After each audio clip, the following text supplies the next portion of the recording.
Hey, good morning to you. Welcome to Friday. It's Friday morning. Yes, it is the weekend. I can smell it. It's in the air. The weekend is almost here. Good to see you today.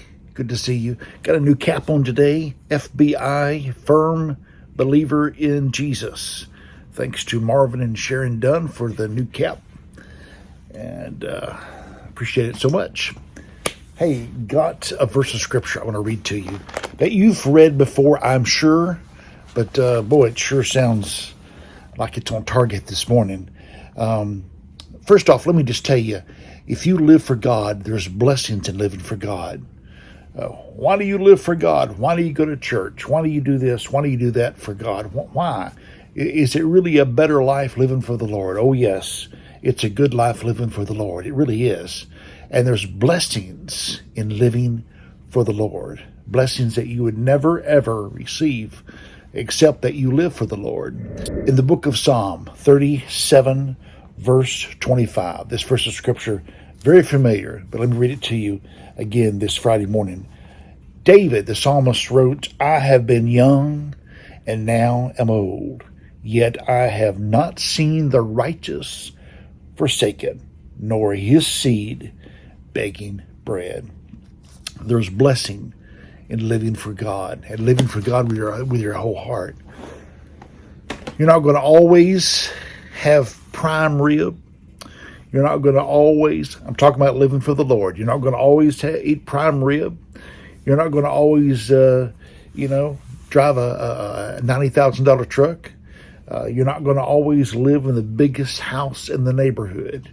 But God promises in his word that he is going to supply our needs.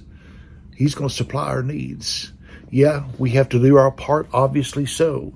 But if we'll do our part, God will more than do his part. And he'll take care of us. There's blessing in living for the Lord. So you may not always have the finest of everything. That's not guaranteed for anyone. You may be eating peanut butter and jelly sandwiches and living off popcorn. Or you may indeed be living off prime rib and eating at the finest restaurants and driving the best vehicle and living in the biggest house. That may happen too. But either way, your needs will be supplied. Your needs will be supplied. David, as he was older, he looked back upon his life and realized that God had never forsaken him, that God always supplied the need. Looking back on your life too, you can probably, if you've been living for the Lord, any length of time at all, you can look back and go, hey, God did supply. Yeah, I went through some tough times, some challenging times, some lean times, if you will, but still, I always had something to eat.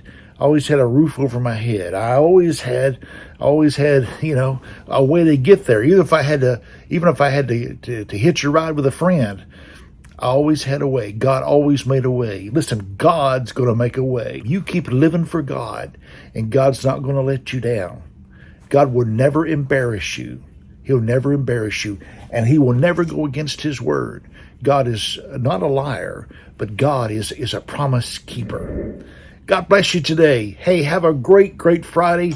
Hope to see you in church Sunday at the First Pentecostal Church of Baton Rouge.